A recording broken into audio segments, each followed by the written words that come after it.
मेरी तुलना उनसे मत करो। वे पुण्य आत्मा थे, महान थे। मैं पुण्य आत्मा नहीं, मैं पापी हूं। यज्ञ का अनुष्ठान मेरे लिए साध्य नहीं है। भैया, आप अजेय हैं। बुद्धि, शौर्य, शक्ति, किसी भी बात की आप में कमी नहीं। और फिर आपके तीनों भाई आपके साथ हैं, जो हर प्रकार से समर्थ हैं। फिर यह यज्ञ साध्य क्यों नहीं है? तुम नहीं समझोगे लक्ष्मण। बिना पत्नी के मुझे यज्ञ करने का कोई अधिकार नहीं है। तुम्हारे लिए पत्नियों की क्या कमी है भैया? तुमसे विवाह करने के लिए अनगिनत राजकुमारियां पड़ी हैं। शांता दीदी, अपने भैया को भली भांति जानते हुए भी आज तुमने इतनी बड़ी बात कह दी। बुरा ना मानना भैया, यदि तुम यज्ञ नहीं करोगे तो प्रजा के दुख कैसे दूर होंगे? तुम्हें दूसरा विवाह करना ही होगा। दीदी, सूर्य पूर्व की अपेक्षा पश्चिम से निकल सकता है, चंद्रमा अपनी शीतलता बरसाना छोड़ सकता है, लेकिन तुम्हारा भैया राम, आप सबका प्रिय राम, अपना एक पत्नी व्रत कभी भंग नहीं कर सकता।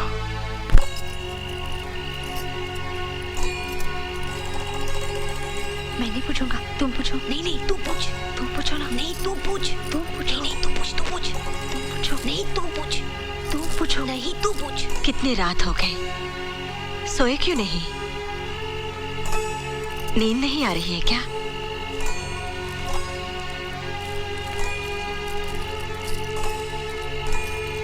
हाँ माँ, नींद नहीं आ रही है। क्यों नहीं आ रही है? माँ, प्रतिदिन गुरुदेव से रामायण सुनकर और प्रभु श्री राम के प्रति तुम्हारी अथाह भक्ति देखकर हमारी जिज्ञासा बहुत बढ़ गई है माँ। मन करता है पंख लगाकर उड़े और पल भर में अयोध्या पहुँच जाए। और माँ, पुरुषोत्तम श्री राम के दर्शन करके जुग जुग से प्यासे इन नैनों की प्यास बुझा ले। हाँ माँ, और उन्हें रामायण गाकर सुनाए, उनसे आशीर्वाद ले और अपना जीवन धन्य कर ले। मेरे बेटो, तुम दोनों के जीवन में ऐसा अवसर आए, ये मेरे हृदय की सबसे बड़ी कामना है। तो फिर तुम हमें अयोध्या जाने की आज्ञा क्यों नहीं देती माँ? ये आज्ञा तुम्हें गुरुदेव से ही लेनी पड़ेगी। ऐसी बात है तो हम कल सुबह ही गुरुदेव से आज्ञा मांग लेते हैं। अवश्य मांगो। मेरा मन कहता है वे तुम्हें निराश नहीं करेंगे, किंतु उचित समय आने पर वे स्वयं ही आज्ञा देंगे। रामायण धर्म और अधर्म के अंतर को प्रतिपादक करती है, अर्थात निर्धारित करती है, और संपूर्ण मानव जाति को जीवन का वास्तविक अर्थ समझाने के साथ ही मानव को दानवी प्रवृत्तियों की ओर बढ़ने से रोकती है, अर्थात मनुष्य को मनुष्यता का आचरण करने की शिक्षा देती है। हाँ, जानते हो क्यों? क्यों गुरुदेव? क्योंकि रामायण के समस्त पात्र आदरणीय हैं। वे मानवता के वट वृक्ष की स्वर्णिम शाखाओं के समान हैं। इसलिए रामायण मानवता के लिए शिक्षाप्रद और कल्याणकारी है। जब तक संसार में धरती, आकाश, चांद और सूरज रहेंगे, तब तक रामायण भी तेजों में बनी रहेगी। तुम दोनों अयोध्या जा रहे हो। हमें विश्वास है कि तुम अपने मधुर स्वरों में रामायण को गा गा कर जन जन तक पहुंचाओगे। हम आपके आदेश का पालन करेंगे गुरुदेव। हम जानते हैं ये दिव्यास्त्र है। जैसे तुम रामायण के गायन में पारंगत हो, वैसे ही अस्त्रों और शस्त्रों के प्रयोग में भी। फिर ये दिव्यास्त्र क्यों गुरुदेव? तुम्हारी सुरक्षा के लिए। तुम दोनों पहली बार तपोवन से बाहर जा रहे हो। ये अस्त्र शत्रु को मारता नहीं, केवल उसे सम्मोहित करके परास्त कर देता है। इसे हर समय अपने पास रखना। जी गुरुदेव। और हाँ पुत्रों, एक बात स्मरण रखना, इस अस्त्र का प्रयोग कमजोर और साधारण मनुष्यों पर नहीं करना। और हाँ, यदि वीरों से सामना हो जाए और बहुत ही अनिवार्य लगे तो इसका प्रयोग करने से नहीं चूकना। हम अवश्य ही आपकी आज्ञा का पालन करेंगे गुरुदेव। माँ, गुरुदेव ने अयोध्या जाने का आदेश दे दिया है। क्यों तुम प्रसन्न नहीं हो? क्या तुम्हें हमारा वहाँ जाना पसंद नहीं है? पसंद नहीं, ये बात नहीं है पुत्र। फिर तुम इस प्रकार उदास और चिंतित क्यों हो? केवल इसलिए कि तुम लोग सार्वजनिक गायकों की तरह वहां जा रही हो, रघुकुल के विशेष निमंत्रण पर नहीं। तो क्या हुआ? हम तुम जैसी वीर माता के पुत्र हैं, हमें भय किस बात का? माँ, ये नहीं समझना, हमें वीणा के सुरों पर केवल रामायण गाना ही आता है। समय आने पर हम अपने धनुष की टंकार से तीनों लोगों को हिला सकते हैं। यही तो है मेरी चिंता, यही है मेरी व्यथा। जब से गुरुदेव ने तुम्हें अयोध्या जाने के लिए आदेश दिया है, तब से मेरे मन को यही भय सता रहा है कि तुम दोनों वहां जाकर कुछ कर ना बैठो। माँ, तुम्हारी पुनीत गोद में पलकर हमारी आयु बढ़ी है। गुरुवर से हमें अपार ज्ञान मिला है। तुम बिल्कुल निश्चिंत होकर और हमें आशीर्वाद देकर भेजो माँ। हाँ माँ, जाने कब से हमारी आंखें प्रभु श्री राम के दर्शनों के लिए आतुर हैं। दर्शन करो पुत्रों, चाहो तो अपनी आंखों पर मेरी आंखें भी लगाकर प्रभु को जी भरकर देख कर आओ। वे दर्शनीय ही नहीं, पूजनीय भी है। रामचंद्र, तुम्हें स्मरण है उस दिन तुमने सीता के बिना यज्ञ करने से मना कर दिया था? जी। आज हम तुम्हें यही बताने के लिए आए हैं कि सीता के बिना भी तुम यज्ञ कर सकते हो। सीता के बिना कैसे? हमने गहन चिंतन, मनन और अध्ययन के बाद एक उपाय ढूंढा है।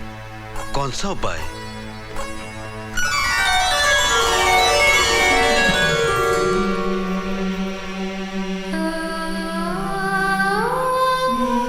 सीता की प्रतिमा, सीता की स्वर्ण प्रतिमा। हाँ, शास्त्रों के अनुसार यज्ञ के अनुष्ठान के लिए पत्नी की अनुपस्थिति को उसकी स्वर्ण प्रतिमा से पूर्ण किया जा सकता है। सीता के स्थान पर सीता की इस प्रतिमा को अपने साथ बिठाकर क्या मैं यज्ञ कर सकता हूँ? हाँ राघवेंद्र। गुरुदेव, आपने मुझे बहुत बड़े धर्म संकट से बचा लिया। भैया, दरबार में प्रजा व्याकुलता से आपके दर्शनों की प्रतीक्षा कर रही है। प्रभु श्री रामचंद्र की जय! प्रभु श्री रामचंद्र की जय! प्रभु श्री रामचंद्र की जय! प्रभु, हमारी भूल के लिए हमें क्षमा कर दीजिए। केवल एक मूर्ख व्यक्ति ने ओछी बात कही थी, किंतु हम सब पाप के भागी बन गए। हम लोगों ने अपनी प्रिय सीता माता को खो दिया और उनके शराब का फल बरसों से भोग रहे हैं महाराज। इतने दिनों तक अकाल पीड़ित रहे, भूमि बंजर हो गई है, क्या क्या कष्ट नहीं झेले हमने। महाराज, 10 वर्षों से आप भी दुखी हैं और हम भी आपके दर्शनों को तरस गए हैं महाराज। इन सब कष्टों का मूल कारण एक ही पापी है। कौन है वो पापी?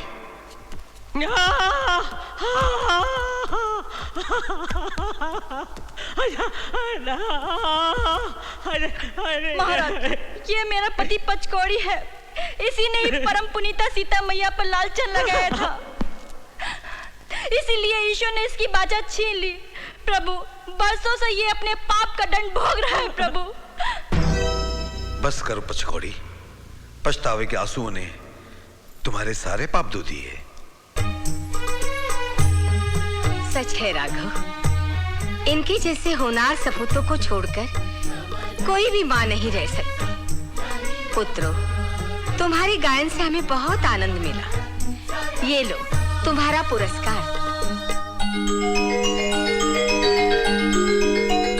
नहीं राजमाता, हम तो मुनि कुमार हैं। स्वर्ण और रत्न लेकर क्या करेंगे? हमने हमारी रामायण के कथानायक श्री रामचंद्र के दिव्य मंगल स्वरूप को अपने नेत्रों से देख लिया, यही हमारा पुरस्कार है। और हमें संकोच मत करो, जो चाहिए मांग लो। रामायण की कल्पलता, वनिता शिरोरत्न, जगत जननी हमारी माता जानकी देवी के दर्शन करवा दीजिए महाराज। आपके दर्शनों के साथ अगर उनके भी दर्शन हो जाएं, तो हमारा जीवन सफल हो जाए।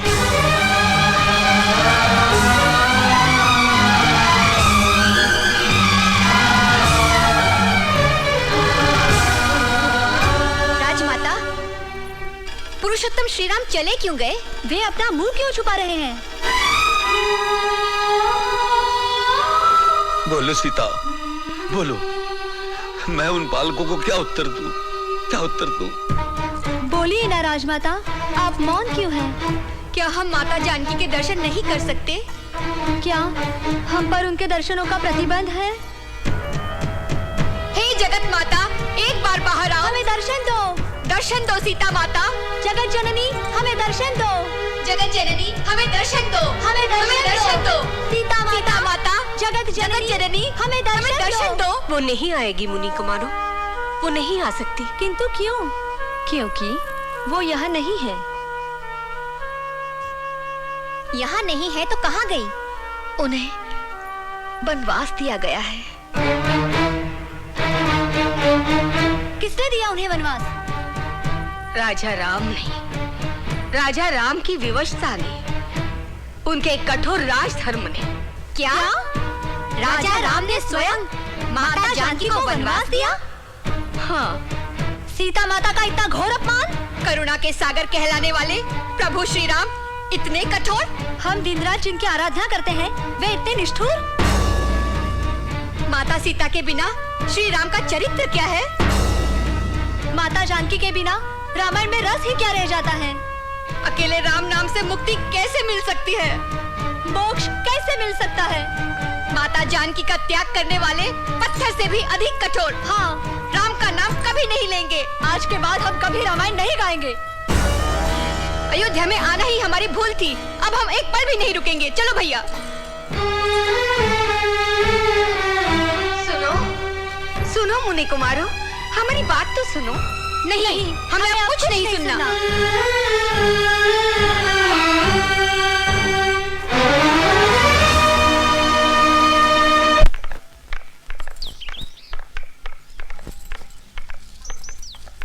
आ गए पुत्रों।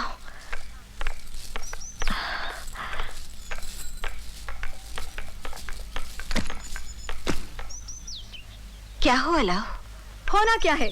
सुना कुछ और था, देखा कुछ और। ये क्या कह रहे हो? तुम लोगों ने अयोध्यापुरी देखी ना? हाँ देखी, और उसके पुराधीश को भी देखा। तुम लोगों ने प्रभु श्री राम के दर्शन किए? हाँ कर लिए। वे कुशल पूर्वक तो है ना? उन्हें क्या कष्ट हो सकता है माँ? प्रेम से खाते हैं, आराम से रहते हैं, बड़े प्रसन्न हैं। माँ, राम का नाम लेने से तुम इतनी प्रसन्न क्यों हो जाती हो? इसलिए कि वे देव स्वरूप हैं। मुझे ही नहीं, उनका नाम लेने से सबको आनंद मिलता है। पहले हम भी ऐसा ही सोचते थे। वे पुरुषोत्तम हैं, सर्वगुण संपन्न हैं, आदर्श की मूर्ति है। किंतु उन्हें देखकर और उनसे मिलकर हमारे भ्रम का दर्पण टुकड़े टुकड़े हो गया। माँ, ऐसे क्यों कह रहे हो पुत्र? क्या उन्होंने तुमसे कुछ कहा? तुम्हारा अपमान किया? नहीं माँ, किंतु यदि वे हमारा अपमान भी करते तो इतना दुख नहीं होता जितना दुख ये जानकर हुआ कि उन्होंने माता जानकी का परित्याग करके उन्हें वन में भिजवा दिया। उस समय वे गर्भवती थी। राम ने ऐसा काम कैसे किया माँ? इसका कोई विशेष कारण होगा। अभी तुम बालक हो, नहीं समझोगे। क्या कारण रहा होगा माँ? इतना बड़ा अन्याय करने पर भी तुम उन्हीं का पक्ष ले रही हो। सुनकर हमें इतना दुख हुआ है। माता जानकी पर क्या बीती होगी? क्या पता वे जीवित भी है या नहीं। राम अन्यायी है, अधर्मी है। नहीं, नहीं, ऐसा न कहो, ऐसा न कहो।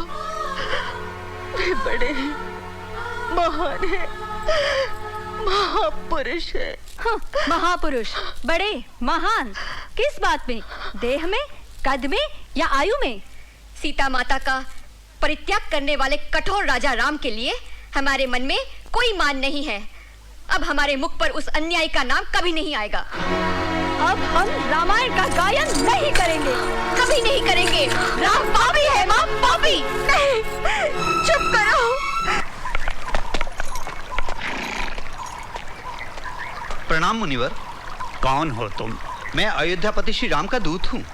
वे अश्वमेध यज्ञ की तैयारी कर रहे हैं।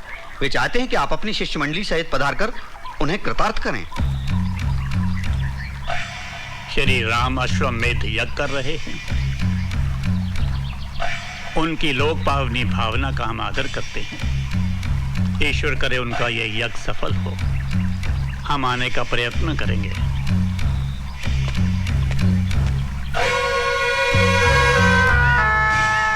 प्रणाम मुनिवर। बहुत चिंतित दिखाई देती हो बेटी, क्या बात है? मुनिवर, ये बताइए, यदि धर्मपत्नी पास में नहीं हो तो अश्वमेध यज्ञ किया जा सकता है क्या? नहीं बेटी, अश्वमेध यज्ञ ही क्या, कोई भी यज्ञ पत्नी के बिना नहीं किया जा सकता।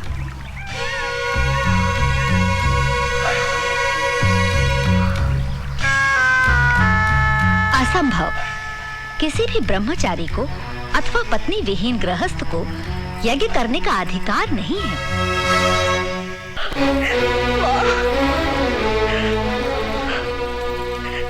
माँ, जीवन के बड़े से बड़े आंधी तूफान और दुखों को सहकर भी मैं जीवित हूँ, किंतु प्रभु श्री राम के दूसरे विवाह की बात सच होने से पहले मुझे इस दुनिया से उठा ले माँ।